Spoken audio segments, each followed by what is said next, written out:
ভাই আজকের এফআইবিপিএল সিজন 3 এর নকআউট স্টেজের একদম 5 নাম্বার ম্যাচে ভাই এইখানে তো আমার সবকিছু কান্দে উঠে গেছিল, কারণ ভাই এইখানে শুভরে ডাউন করে দিছে হচ্ছে আর এর একটা প্লেয়ার। তো ওইটারে শেষ পর্যন্ত মাইরে দিছে। এবার হচ্ছে 3 ভার্সেস 2 একটা সিচুয়েশন, যেখানে হচ্ছে বাংলাদেশ টপ অনের ভাই দুইটা প্লেয়ার ছিল, মানে তিনটা ছিল, আর এর মধ্যে একজন ডাউন হয়ে যায়। লাস্ট হচ্ছে দুইটা প্লেয়ার ছিল, এই যে ডাউন হয়ে যাবে এখনই ভাই, হ্যান্ডগান দিয়ে ডাউন করে দিতেছে রে ভাই, কি একটা অবস্থা।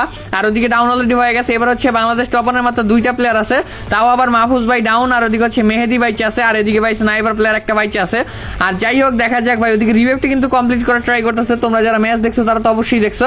আর ভাই বাংলাদেশ টপ অনারে নিয়ে ভিডিও বানাইলে পোলাবান যেই লেভেলের কমেন্টে ভাই গালাগালি দেয়। যাই হোক সমস্যা নাই, তোমরা যারা গাইল দেওয়ার দাও, আমি কোনো টিমরই সাপোর্ট করি না, সবার ভিডিওগুলোই ক্রিয়েট করি, সবার হাইলাইটগুলোই আমি তোমাদের জন্য নিয়ে আসি যদি তোমাদের কোনো উপকারে আসে।